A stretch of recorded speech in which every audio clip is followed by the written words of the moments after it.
Bismillahirrahmanirrahim. Assalamualaikum warahmatullahi ta'ala wabarakatuh. Ila hadratin nabiyil mustafa sallallahu alaihi wasallam, wa ila azwajihi wa dhurriyyatihi, wa ila ashabihi, wa ila tabi'in, wa ila tabi'ut tabi'in, wa ila al-ulama wal nuqaba wal nujaba, wa ila awliya'is salihin, وإلى آبائنا وأمهاتنا وإلى المسلمين والمسلمات والمؤمنين والمؤمنات وخصوصا إلى مؤلف الكتاب شيخنا شيخ زكريا الكندهلوي رحمه الله تعالى بسير الفاتحة.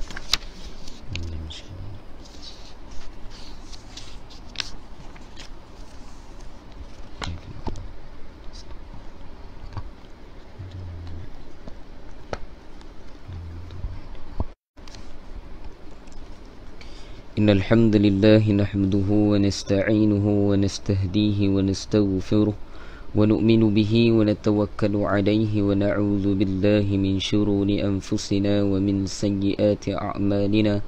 من يهده الله فلا مضل له ومن يضلله فلا هادي له. نشهد أن لا إله إلا الله وحده لا شريك له، ونشهد أن سيدنا ونبينا ومولانا وحبيبنا وطبيبنا وإمامنا محمدا عبده ورسوله لا نبي بعده. اللهم صل وسلم على نور أنوار وسير أسرار وترياك الأغيار ومفتاح باب اليسار سيدنا ومولانا محمد المختار وآله أطهار وأصحابه الأغيار عدد نعم الله وإفضاله. فقال سبحانك لا علم لنا إلا ما علمتنا إنك أنت العليم الحكيم. فقال رب اشرح لي صدري ويسر لي أمري واحلل عقدة من لساني يفقه قولي. ولا حول ولا قوة إلا بالله العلي العظيم. اللهم اغفر لنا ما قدمنا وما أخرنا وما أصرنا وما أعلنا وما أسرفنا وما أنت أعلم به منا. أنت مقدم وأنت مؤخر، لا إله إلا أنت يا مقلب القلوب ثبت قلوبنا على دينك وعلى طاعتك. سبحانك إنا كنا من الظالمين. ولا حول ولا قوة إلا بالله العلي العظيم. ولا حول ولا قوة إلا بالله العلي العظيم. ولا حول ولا قوة إلا بالله العلي العظيم. أما بعد. Ashabul fadilah, para alim ulama, para asatizah yang saya muliakan, keluarga saya di hadapan ni, terutamanya pada bunda saya, semoga Allah berafiah berpanjangan insya-Allah. Dan yang saya muliakan seluruh penonton di Facebook Live ataupun pendengar di Facebook Live Madrasah Ar-Raudah. Alhamdulillah, pada hari ini kita telah pun memasuki fasa yang terakhir daripada bulan Ramadan. Yang mana fasa inilah yang dinanti-nantikan bagi mereka yang hendak mendapatkan satu pengurniaan daripada Allah Subhanahu wa ta'ala. Ini pengurniaan yang sangat besar yang tidak diberikan kepada umat-umat sebelum ini. Dan para ulama mengatakan pada fasa inilah perlu diperlihatkan ataupun perlu diperlihatkan di hadapan Allah Subhanahu wa ta'ala. Allah sedang melihat kita pada di antara 3 fasa, 10 hari pertama, 10 hari kedua, 10 hari yang ketiga. Para ulama kata fasa yang terakhir ni adalah fasa yang paling utama, yang Allah Ta'ala sedang melihat amal ibadat kita. Maka di sinilah kita perlu memperlihatkan bagaimana amal ibadat kita pada Allah, ada peningkatan ataupun tidak, bagaimana bacaan Al-Quran kita, zikir kita kepada Allah Subhanahu wa ta'ala, bagaimana solat sunat kita, lebih-lebih lagi solat fardu kita. Semuanya diperlihatkan, perlu diperlihatkan oleh Allah Subhanahu wa ta'ala.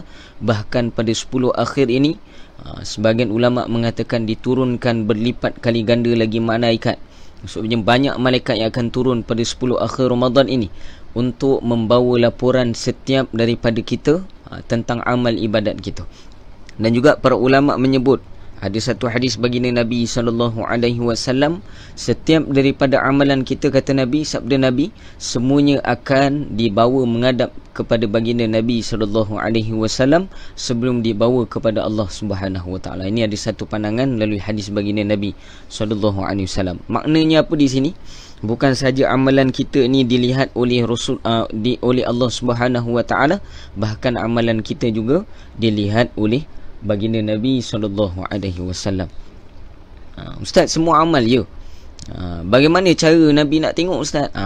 Nak tengok dengan akal kita memang tak dapat jangka. Sebab akal kita ni terhad, kerana kita ni tertakluk pada hukum adat.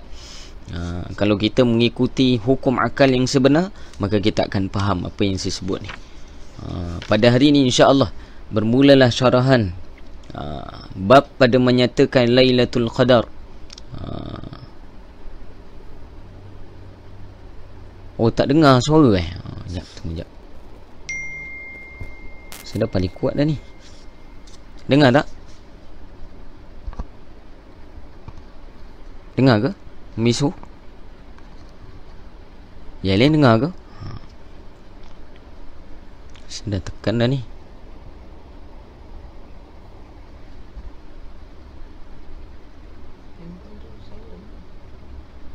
Okey. Dengar ke yang lain? Yang lain macam mana?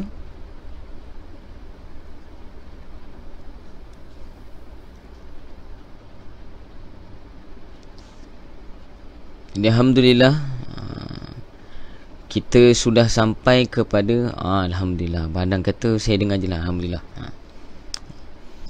Alhamdulillah, kita sudah sampai pada fasa yang pertama dalam 10 akhir Ramadan. Semalamlah fasa semalamlah fasa pertama, yang mana dalam riwayat mengatakan kita berada pada Alhamdulillah, clear Ustaz, Alhamdulillah, dengar, Alhamdulillah. Dalam riwayat mengatakan malam ini adalah malam ke-21, bermulanya malam ganjil. Maka nanti kita akan baca hadis-hadis yang berkaitan dengan Lailatul Qadar. Bagaimana? Pertama kita baca dulu muqaddimah yang ditulis oleh Syekh Zakaria Kandahlawi tentang Lailatul Qadar. Apa yang sebenarnya yang dikatakan dengan Lailatul Qadar ini? Qala musannif rahimahullahu ta'ala nafa'ana bihi wa bi'ulumihi fid darain amin ila anqal. Antara malam-malam Ramadan, satu malam yang dinamakan Lailatul Qadar sangat diberkati dan merupakan malam kebaikan. Ini syarah Maulana Zakaria. Pertama, antara malam-malam Ramadan, Allah, maknanya masalah Umi Su menyempur masalah. Allah, tak apa, ni ada rakaman ni, boleh tengok lagi. Antara malam-malam Ramadan, Allah hanya pilih satu saja malam, yakni di antara 10 akhir daripada bulan Ramadan, hanya satu malam saja Allah pilih. Setiap tahun hanya satu malam saja. Bahkan di dalam bulan Ramadan yang mulia ini dipilih hanya satu malam saja, yang mana sangat diberkati. Maksud diberkati di sini adakah melebihi diberkati pada hari-hari yang lain? Ya. Jawab para ulama, lebih diberkati lagi. Maksudnya bergandanya mereka yang berdoa pada malam ini, lebih akan dilebihkan, akan diberi lipat gandaan tentang makbuliat. Maksud dia makbulnya doa mereka, makbulnya diterima hajat mereka, makbulnya salat mereka, makbulnya istighfar mereka, makbulnya Al-Quran mereka yang mereka baca, dan sebagainya. Para ulama sebut pada malam ini diterima dan dilipat ganda keberkatan dan juga malam kebaikan. Kemuncak pada malam kebaikan, para ulama mengatakan adalah pada malam Al-Qadar, yakni Lailatul Qadar. Dalam Al-Quran yang suci telah diberitahu bahawa Lailatul Qadar adalah lebih afdal daripada 1000 bulan.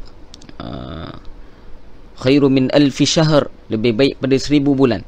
1000 bulan adalah sama dengan 83 tahun 4 bulan. Ini syarah Maulana Zakaria. Berapa jumlah 1000 bulan tu Ustaz? 80 tahun 4 bulan. Kalau mereka yang lakukan solat 2 rakaat tahajud, maka pahala dia seumpama dia beribadah 83 tahun 4 bulan. Allahu Akbar. Melebihi umur kita, yang seperti mana yang Nabi sebut. Kebiasaan umat akhir zaman ini, Nabi kata umur mereka 70 atau 60 atau 70, di antara 60 ataupun 70 tahun. Tapi di sini baginda Nabi SAW, Allah sendiri turun dalam Quran, Allah bagi tahu malam ini lebih baik pada 83 tahun 4 bulan. Itu pertama. Sungguh bertuahlah orang yang mendapat taufik, yakni mendapat kekuatan untuk beribadat pada malam itu. Sesiapa yang dapat beribadat pada satu malam tersebut, seolah-olah dia telah menghabiskan masa selama 83 tahun 4 bulan lebih dalam keadaan beribadat. Maksud dia apa? Orang yang beribadah pada malam ini, dia telah beribadah 83 tahun 4 bulan tanpa rehat, tanpa melakukan kelalaian, tanpa melakukan ghaflah, tanpa melakukan maksiat dan dosa dan sebagainya. Seumpama dia berdiri 2 rakaat pada malam ini, dikira amal ibadat dia seumpama dia melakukan 83 tahun 4 bulan tanpa ada cacat cela dalam peramalan ibadat dia kepada Allah Subhanahu Wa Taala. Allahu Akbar. Keadaan yang lebih itu pun tidak diketahui berapa bulan yang lebih afdal daripada 1000 bulan. Sebab Allah Ta'ala sebut, nanti kita bahas ada ayat Quran di belakang ni, Syekh Zakaria sebutkan, Allah sebut khairum min alfi syahr, lebih baik daripada 1000 bulan. Allah tak sebut, kata Syekh Zakaria, sama seperti 1000 bulan, lebih baik daripada 1000 bulan. Maksud dia apa? Keadaan, kata Syekh Zakaria, lebih tu pun kita tak tahu. Lebih baik tu tak tahu maksud dia apa. Mungkin melebihi daripada 1000 bulan, wallahu alam. Akan tapi kalau kita mentafsirkan mengikut para ulama, maka 1000 bulan tadi 83 tahun 4 bulan, mungkin lebih daripada itu Allah Ta'ala akan menerima amal ibadat kita. Pada hakikatnya ini adalah satu nikmat yang sangat besar bagi mereka yang tahu menghargainya. Lailatul Qadar adalah hadiah yang tidak ternilai yang telah dikurniakan. Terdapat satu hadis di dalam kitab Duri Manthur yang diriwayatkan oleh Sayyidina Anas radhiyallahu anhu bahawa Rasulullah sallallahu alaihi wasallam telah bersabda, jangan lupa sebut radhiyallahu anhu, bila saya sebut radhiyallahu anhu jangan lupa sebut sallallahu alaihi wasallam, yang mana Nabi telah bersabda, Lailatul Qadar hanya diberikan oleh Allah Ta'ala kepada umatku sahaja. Untuk umat-umat sebelum ini tidak mendapatkannya. Terdapat berbagai-bagai riwayat untuk menerangkan sebab pengurniaan itu. Maksud kat sini kita dah tahu apa? Malam ini hanya dikurniakan untuk umat Rasulullah sahaja. Special tak special kita ni dengan Allah Subhanahu Wa Taala. Kita adalah umat yang paling kurang umurnya. Tu kita kena faham. Zaman Nabi Nuh AS, kita pernah baca riwayat Nabi Nuh AS, umur dia 1050 tahun. Tu pandangan ulama yang kuat, 1050 tahun. Alhamdulillah je lah, alhamdulillah. Para ulama mengatakan Nabi Nuh AS melakukan kerja nubuah, yakni mendakwah manusia kepada Allah selama 950 tahun. Hebat umur-umur mereka dulu ni, panjang-panjang. Dan di zaman Nabi Nuh AS, amal ibadat umat Nabi Nuh ini, para ulama sebut mereka ini kalau berzikir kepada Allah Subhanahu Wa Taala, lamanya mereka berzikir, kalau mereka duduk di satu pohon, nescaya pohon tadi, akar pada pohon tadi akan membelit tubuh badan mereka. Dan para ulama sebut kalau mereka berzikir dengan Allah Subhanahu Wa Taala juga akan keluar cahaya hijau yang memancar ke langit. Kita ini zikir bukan keluar cahaya, kita keluar mengantuk. Tambah mengantuk lagi kita ni. Para ulama sebut kita yang keluar cahaya zikir jugalah, tapi pegang full lah sebelah jari kan. Cahaya je, tapi cahaya kat kita lah, tak memancar lah ke langit. Para ulama sebut juga bagi mereka kalau beribadat, lamanya mereka berdiri berqiyam di dalam solat mereka. Mereka ada solat ke Ustaz? Ada. Solat kita di akhir zaman ni juga para ulama sebut mengambil daripada syariat-syariat Nabi yang terdahulu. Mereka juga melakukan solat. Kalau mereka ini berdiri di dalam solat mereka, para ulama sebut lamanya mereka berdiri sehingga kan datangnya burung-burung untuk bertinggi di atas bahu-bahu mereka. Dalam riwayat juga mengatakan punya banyak mereka ini bersujud kepada Allah Subhanahu Wa Taala dengan beribadat pada Allah sehingga lekuk-lekuk batu, terdapat lekukan-lekukan pada batu-batu yang mereka sujud, menandakan lamanya mereka ini sujud dan banyaknya mereka sujud pada tempat tadi. Kita paling kuat pun hitam dahi je kan.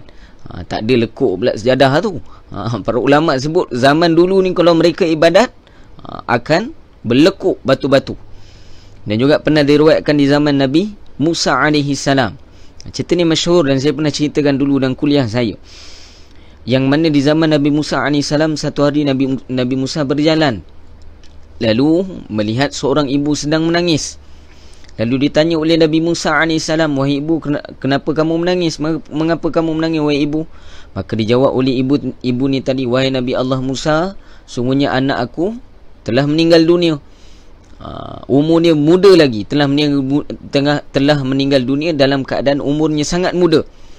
Ditanya oleh Nabi Musa AS, "Berapa umur anak kamu, wahai ibu?" Maka dijawab oleh Nabi Musa AS, dijawab oleh ibu tadi, umur anak aku meninggal muda pada umur 300 tahun. Muda lagi zaman Nabi Musa. Maka dijawab oleh Nabi Musa AS, "Wahai ibu, sungguhnya akan datang satu umat yang mana umur mereka di antara 60-70 tahun." Sama macam mana Rasulullah sebut. Siapa umat dia? Kita lah. 60-70 tahun. Kalau lebih daripada itu, semua bonus daripada Allah Subhanahu wa ta'ala. Kata Syekh Uzairon, Syekh Uzairon Taifi Abdullah rahimahullahu ta'ala, pada yang menonton ini, sama ada saya ataupun yang menonton ini, insya-Allah 150 tahun akan datang. 150 tahun sebelum ni kita tak pernah jumpa, dan 150 tahun selepas ini pun mungkin juga kita tak akan jumpa. Para ulama kata umur kita ni pendek-pendek, seperti mana yang disabdakan dan disebut oleh Nabi Musa AS. Lalu dijawab oleh ibu ni tadi apa? Bila mendengarkan, mereka terkejut ibu ni tadi. Dia kata, apa dijawab oleh ibu ini? "Wahai Nabi Allah Musa, apa yang mereka boleh buat pada umur mereka yang pendek itu? Apa mereka boleh buat?" Maksud dia mereka boleh buat ni, apa yang mereka boleh berapa banyak ibadat yang mereka mampu buat. Kalaulah aku ini dijadikan ataupun diciptakan di kalangan mereka, nescaya aku akan menghabiskan 60-70 tahun seluruh waktu hidup aku ini untuk beribadat kepada Allah Subhanahu wa ta'ala. Umat terdahulu dah tahu keadaan kita, dan dah tahu dah kita ni tak mampu untuk menandingi amalan-amalan sebelum ni. Yalah zaman muda, orang muda zaman Nabi Musa umur 300 tahun. Para ulama kata macam mana kita nak banding ibadat mereka. Maka dikatakan oleh para ulama, digantilah atas umat ini satu malam yang menandingi 83 tahun 4 bulan. Itu pun ada khilaf lagi ulama, sebab disebutkan khairum min alfi syahr. Khair tu lebih baik. Dapat semua Terdapat berbagai-bagai riwayat untuk menerangkan sebab pengurniaan itu. Dalam setengah hadis diriwayatkan bahawa Nabi SAW melihat umur umat-umat terdahulu sangat panjang, yang mana saya sebut tadi. Sedangkan umur umat baginda adalah sangat pendek. Adalah tidak mungkin untuk mereka menyamai ibadat umat terdahulu. Oleh kerana itu Nabi SAW yang dikasihi oleh Allah Ta'ala telah bersedih. Untuk mengimbangkan keadaan itulah malam tersebut telah dikurniakan. Para ulama sebut, kenapa kita dapat malam Lailatul Qadar ni? Kerana sedihnya Rasulullah sallallahu alaihi wasallam. Nabi minta je dengan Allah, Allah bagi terus satu malam. Di mana disebutkan di sini, seandainya sesiapa yang bertuah memperolehi malam tersebut 10 kali sahaja, sebanyak 10 kali sahaja dalam hidupnya, dan menghabiskan malam itu dengan beribadat, maka seolah-olah dia telah menghabiskan masa lebih daripada 833 tahun 4 bulan. Ni syarah Maulana Zakaria. Kalau orang dalam seumur hidup dia dapat 10 kali je, alhamdulillah, dapat dengar dah, alhamdulillah Umi Su. Kalau orang tu habiskan amal ibadat dia, dan kata Syekh Zakaria, kalau dia dapat 10 kali je dalam hidup dia, umur 60, contoh 60, saya ambil paling maksimum 60 ataupun 70 tahun, dapat 10 kali je dalam 1/7 pada umur dia dapat Lailatul Qadar 10 kali. Maka amal ibadat dia seumpama 833 tahun 4 bulan. Masya Allah. Banyak tak banyak? Dalam ibadat yang sempurna, dapat diketahui juga daripada setengah riwayat yang lain bahawa Nabi SAW telah menyebut tentang seorang lelaki di kalangan Bani Israel yang telah menghabiskan 1000 bulan dengan berjihad di jalan Allah Subhanahu wa ta'ala. Ini berbeza-beza pandangan. Ada pandangan mengatakan ini adalah Nabi Sya'mun. Ni saya akan terangkan nanti. Cerita dia panjang tu bab tu. Kita akan habiskan dulu Muqaddimah Syekh Zakaria kat sini. Yang mana dia telah berjihad selama 1000 bulan. Bila mendengarkan perkataan ini, lalu sahabat ni sangat cemburu. Kerana apa? Adanya umat terdahulu yang mampu untuk berjihad di jalan Allah selama 1000 bulan. Kalau kita dengar lah, kita pun tak rasa kita ni jealous kan. Alah ustaz, dapat mana yang patut pun jadilah kan. Tu kita beza dengan sahabat. Sahabat ni kalau dengar saja apa yang Nabi sebut berkaitan dengan akhirat, mereka akan ihtisab, mereka akan ada ghairah untuk melakukan ibadat. Sebab apa? Mereka lebih faham apa yang kita tidak faham. Mereka lebih faham bagaimana kehidupan dalam alam barzah. Mereka lebih faham bagaimana kehidupan di yaumil mahsyar, hari mahsyar nanti. Mereka faham bagaimana kita di timbangan mizan Allah Subhanahu wa taala. Mereka faham bagaimana kita akan meniti titian sirat. Mereka faham bagaimana kalau seorang tadi diseksa oleh Allah SWT di dalam neraka dan diberi nikmat ke dalam syurga. Mereka faham keadaan ini. Sebab apa? Mereka lebih mencintai dan mereka lebih memperhalusi untuk kefahaman mereka ini terhadap kehidupan akhirat. Beza dengan kita. Mungkin kita pun kalau berada di zaman Nabi ni, kita tak tahu tempat kita kat mana. Zaman sekarang pun kalau cerita Lailatul Qadar pun kita pun dengar, macam tak ada apa-apa pun ustaz. Para ulama kata kalau kita keadaan macam ni di zaman Nabi, kita tak tahu kita duduk puak mana. Sama ada puak yang mengikuti Rasulullah ataupun puak yang menentang Rasulullah sallallahu alaihi wasallam. Tepuk dada, tengok cermin, tengok muka sendiri, tanya, aku ni belah mana ni? Kalau zaman Nabi, sahabat-sahabat kalau dengar Nabi cerita Lailatul Qadar, kelebihan-kelebihan amal ibadat ni, mereka akan semangat untuk buat. Aku ni kalau dengar cerita tentang amal ibadat ni, aku seronok tak nak buat. Di situ kita kena lihat diri kita. Untuk mengatasinya, Allah Ta'ala telah menurunkan malam Lailatul Qadar. Dalam satu riwayat yang lain dinyatakan bahawa baginda sallallahu alaihi wasallam telah menyebut mengenai 4 orang.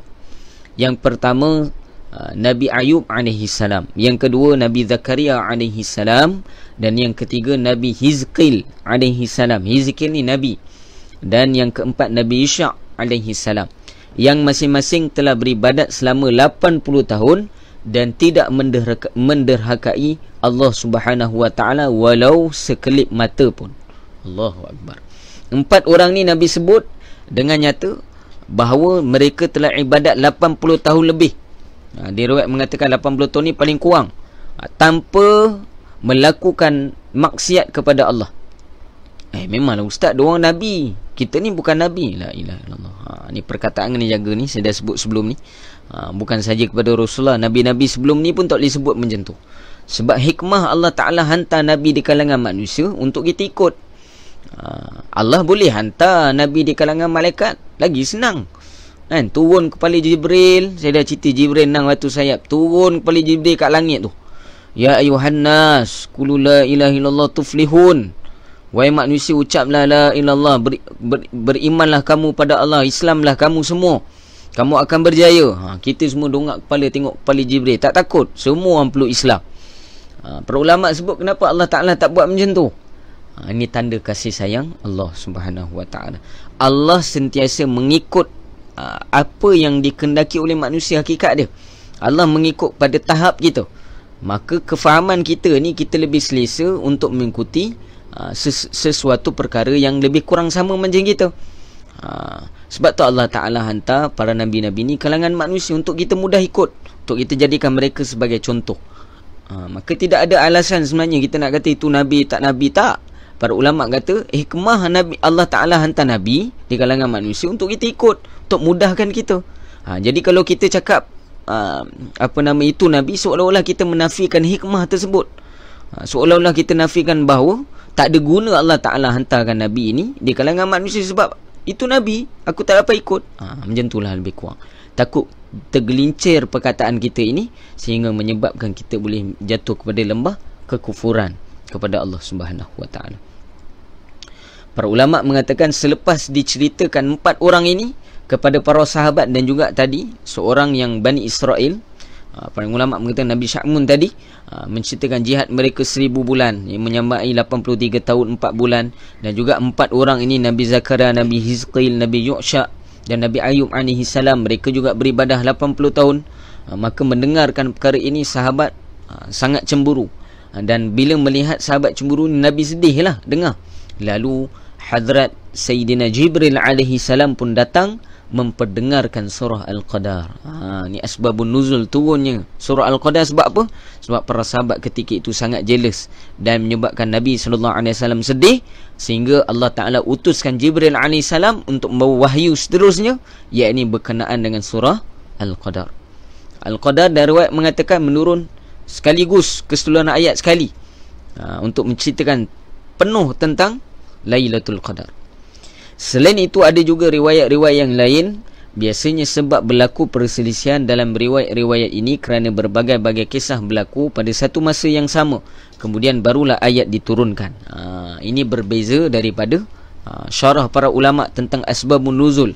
Sebab dalam satu masa berbagai-bagai kisah berlaku ataupun berbagai-bagai peristiwa yang berlaku, menyebabkan banyak riwayat yang datang. Ini kita serahkan pada ulama. Jangan kita pula memandai-mandai dalam riwayat ni. Para ulama sebut serah pada orang ahli, yakni mereka yang ditugaskan oleh Allah Ta'ala, diberikan kefahaman oleh Allah Ta'ala untuk membahaskan perkara ini. Maka ayat itu boleh dikaitkan dengan semua kisah tersebut. Walau apa jua bentuk asbabun nuzul sekalipun, namun Lailatul Qadar tetap merupakan satu kurniaan yang sangat besar kepada umat Muhammad sallallahu alaihi wasallam. Ini tanda ulama akhirat. Bila ada perbezaan pandangan ulama, antara ulama yang benar di sisi Allah dinamakan ulama akhirat ataupun ulama ul-haq, ulama yang benar, mereka tidak akan memeningkan umat, memeningkan masyarakat dengan berbeza pandangan ni. Dia mengambil pada pandangan yang lebih mudah, yang mendatangkan apa hikmah sebenar. Tak kisahlah kata Maulana Zakaria, banyak mana riwayat pun tentang asbabun nuzul, tentang suratul Qadar ini. Para ulama sebut, kata Syekh Zakaria, itu semua tidak memberi efek apa-apa. Yang penting kalau kita dah faham betapa besarnya nikmat Lailatul Qadar ni, dah cukup dah untuk kita. Bukan kita datang ke ayat ni, kita bawa riwayat ni, bercanggah riwayat ni, kita pula bergaduh dengan orang ni, kata orang yang bawa riwayat ni kata riwayat ni salah, riwayat kita je yang betul. Sedangkan kedua-dua riwayat diriwayatkan oleh para ulama dan semuanya sanad sampai kepada Rasulullah sallallahu alaihi wasallam. Ni pada golongan asatizah, sepatutnya kita ini memberi pencerahan kepada orang awam ataupun masyarakat, bukan kita datangkan lagi perbezaan yang menyebabkan pergaduhan di antara masyarakat. Sebagai contoh, para ulama sebut beza pandangan, ada kata begitu, begini, begitu, begini. Kita letakkan jalan titik tengah bagaimana untuk mengamalkan kedua-dua hadis itu. Itu lebih baik. Pokok daripada bezanya pendapat tentang asbabun nuzul, perbezaan tadi tidak menjadi masalah. Sebab Nabi dah sebut, khilaf bagi ulama ni rahmat bagi kita. Kemudahan bagi kita untuk apa? Untuk kita memahami lebih luas lagi pandangan tadi. Sebab banyak riwayat, luaslah kita boleh pandang. Itu pertama. Yang kedua, kita boleh amalkan mana-mana riwayat yang kita rasa selesa. Kalau nak amal salah satu pun boleh, kalau nak amal dua-dua pun boleh. Para ulama sebut sebab apa? Itulah rahmat bagi kita semua. Dapat semua jangan sebab khilaf ulama ni pening kepala gitu. Kita pula pening. 8 ke 23? Kalau rasa malas, buat 8. Kalau rasa rajin, buatlah 23. Kan senang. Tak payah bergaduh 8 ke 20. Tak ustaz, Nabi buat 20, Nabi buat 8 ni dalam riwayat ni. Itu pun riwayat dibahas oleh para ulama. Tak perlu kita bergaduh antara mana riwayat yang kuat dan sebagainya. Yang penting buat tak buat. Kita duk bergaduh 8 ataupun 20. 8 ataupun 20 ni tak ada masalah. Yang jadi masalah orang yang tak sembahyang tarawih. Itu yang jadi masalahnya. Kita duk bergaduh 8 ke 20 rakaat sembahyang tarawih. Yang hakikat sebenar yang menjadi masalah mereka yang tak sembahyang tarawih. Kita bergaduh kunut tak kunut waktu subuh, itu tak jadi masalah. Yang jadi masalah orang tak sembahyang subuh. Para ulama sebut, jauhkan kita daripada khilaf pandangan ini. Lakukan apa yang mudah yang telah diijma'kan. Maksud diijma' ni telah disepakatkan oleh ulama untuk memudahkan urusan kita. Senang kata, saya sebut di sini, ini pandangan guru-guru kami. Kalau datang riwayat-riwayat ataupun pandangan-pandangan yang pelik pada zaman akhir zaman ni, kita pertama sekali kita kena tabayun, kena selidik. Pandangan ini rojeh tak rojeh, dipakai oleh kebanyakan ulama ataupun tidak. Kalau pendapat ulama tak pakai banyak tentang perkara ini, maka kita tinggalkan, itu lebih selamat. Walaupun pandangan tadi berunsurkan kepada Rasulullah sallallahu alaihi wasallam, kerana pandangan ijma', para ulama mengatakan pandangan yang lebih ramai tadi mengangkat khilaf, mengangkat perbezaan pandangan. Dapat semua kita seluruh kat Malaysia ni dah tahu dah. Sepanjang umur kita dekat sini semua dah daripada duduk aman buat 20. Tiba-tiba datang nak buat 8 pula, duk lawan pula orang buat 20 pula. Tak perlu para ulama sebut berapa yang kita mampu buat, kita buat. Kalau kita mampu buat 8 pun tak salah. Dan daripada dulu mereka yang buat 8 rakaat solat berjemaah pun kita tak pernah kata mereka sesat pun buat 8.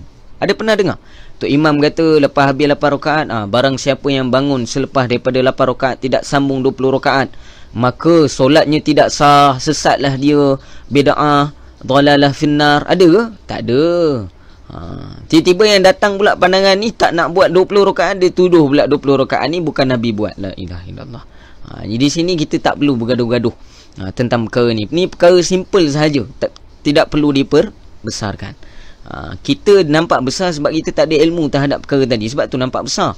Padahal di kalangan orang alim benda tu kecil saja, tak jadi masalah pun. Dapat semua Kemudian syarah tu benda panjang. Itu 1 minit dah. Kita habiskan dulu mukadimah ni. Allahumma salli ala sayyidina Muhammad. Malam tersebut ialah kurniaan Allah Ta'ala dan kemampuan untuk beramal pada malam itu pun adalah dengan taufiknya. Maulana Zakaria sebut mereka yang dapat beribadat malam itu kurniaan daripada Allah.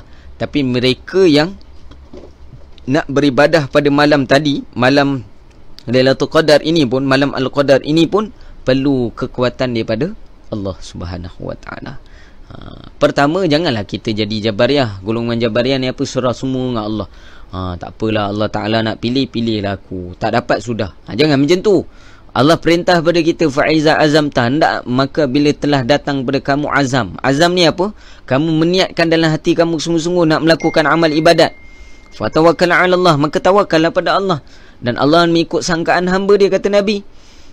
Kalau kita sangka kita boleh bangun pada malam Al-Qadar ni dan kita boleh dapat pada tahun ni, insya-Allah Allah akan makbulkan. Soalnya kita tidak ada rasa untuk mendapatkan malam ini.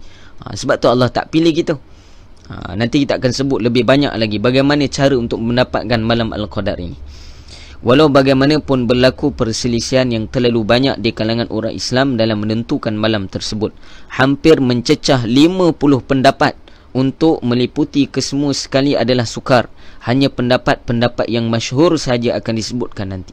Menurut Maulana Zakaria, menceritakan bila berlakunya malam Al-Qadar ini berdasarkan pengalaman salafun soleh kita yang terdahulu. Salafun soleh ni siapa Ustaz? Pertama Rasulullah, kedua para sahabat, ketiga tabi'in, keempat tabi'ut tabi'in dan para ulama kita. Ini semua digolongkan sebagai salafun soleh. Mereka ni mereka yang soleh di sisi Allah Subhanahu Wa Ta'ala. Kalau mengikut pada pandangan mereka ni, lebih kurang ada 50 pandangan, kata Syekh Zakaria. Kata guru kami ada 80 ke 100 pandangan. Banyak. Imam Ghazali saja pandangan dah berapa banyak dah tentang mengkaji malam Al-Qadar ini. Mereka mengkaji bukan kerana mereka memandai-mandai, tidak, tapi pengalaman mereka mendapatkan malam tersebut. Maka di sini hanya diletakkan pandangan-pandangan yang masyhur sahaja oleh Syekh Zakaria. Maka kelebihan malam tersebut telah dinyatakan dalam kitab-kitab hadis dengan berbilang riwayat dan dalam berbagai-bagai bentuk yang sebahagiannya akan disebutkan nanti.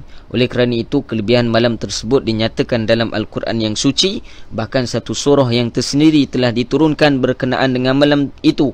Maka adalah wajar pertama sekali dituliskan tentang tafsir surah tersebut. Nanti kita akan syarahkan di dalam kitab diambil oleh Syekh Zakaria di dalam kitab Bayanul Quran yang dikarang oleh Syekh Ashraf Ali Thanwi rahimahullahu ta'ala. Sempat besok kita syarahkan tafsir secara detail apa yang dikatakan di dalam surah Al-Qadar. Sebelum kita memahami hadis Nabi, maka lebih baik kita memahami dulu apa yang disebut oleh Allah Subhanahu Wa Ta'ala sendiri tentang malam Al-Qadar ini. Maka nanti saya akan ceritakan pada hari esok insya-Allah. Wallahu subhanahu wa ta'ala a'lam. Pada muqaddimah ini kita dah dapat tahu bahawa bagaimana hebatnya malam Al-Qadar ini, dan sememangnya sangat rugi bagi mereka yang tidak berazam. Para ulama menyebutkan sepatutnya pada mula saja Ramadan kita telah berazam, kena ada dalam hati kita niat untuk mendapatkan malam Al-Qadar. Maka untuk memudahkan lagi kita mendapat malam Al-Qadar tadi, perlunya kita niat pada awal Ramadan. Maka para ulama sebut di sini, bila bermula saja 10 akhir ini, maka kita telah bersedia untuk melakukan amal ibadat. Bila kita dah niat, maka otak kita ni akan proses untuk bersedia, maka tubuh akan bersedia. Ni tiba-tiba je nak buat, memang sakit kepala sikit lah. Tapi jangan risau. Contoh hari ni baru tahu, oh malam Al-Qadar ni lebih baik ni, semangat nak buat ni. Sebelum ni tak terperasan, tak apa. Mungkin dengan mujahadah kita susah kita nak bangun ni, Allah Subhanahu wa ta'ala akan bendang. Dan para ulama sebut di sini banyak riwayat-riwayat yang kita dah baca tadi, bahawa banyaknya kelebihan. Maka menjadi orang kata apa, satu perkara yang rugilah, senang kata rugi bagi mereka umat akhir zaman ni, umat Muhammad sallallahu alaihi wasallam kita ini, kalau kita tidak mendapatkan malam Al-Qadar ini. Semoga Allah Subhanahu wa ta'ala mengurniakan malam Al-Qadar ini, dan insya-Allah saya akan usahakan untuk habiskan bab ini di dalam sepanjang 10 akhir ni. Insya-Allah saya azam untuk dalam masa 5 hari saja. Tu azam saya lah, tapi tak tahulah sebab kita punya kuliah ni pendek je kan. Jadi insya-Allah semoga apa yang kita dengar pada hari ini, Allah Subhanahu wa ta'ala pilih kita untuk dijadikan di kalangan tetamu Allah Ta'ala, untuk mendapat nikmat dan mendapat pengurnian Allah yang besar yang dikurniakan khusus untuk umat ini, yakni malam Al-Qadar insya-Allah. Dan untuk hari ini saya ajarkan doa yang diajarkan oleh guru-guru saya, antaranya Tuan Guru Haji Razali bin Ibrahim Al-Hafidh hafizahullah taala, dan juga diajarkan oleh almarhum Tuan Guru Dr. Idris bin Ibrahim, yang mana doa ini diambil warid daripada doa-doa para ulama yang mengajarkan untuk kita sentiasa berdoa pada 10 akhir ini. Bila waktu doa ustaz setiap masa, lebih baik kita doa-doa ini selepas daripada solat fardu kita, ataupun di dalam sujud yang terakhir boleh juga doa. Apa doa dia ustaz? Sama-sama ikut boleh. Bismillahirrahmanirrahim. Allahumma rzuqna Lailatul Qadar. Allahumma rzuqna Lailatul Qadar.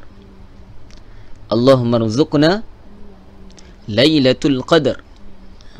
Jadi maksud dia apa? Ya Allah, rezekikan kepada kami malam Lailatul Qadar. Pendek je doa ni. Kan panjang pun bukan ingat pun. Kan nanti sujud dah ingat pula apa benda lah ustaz doa ni.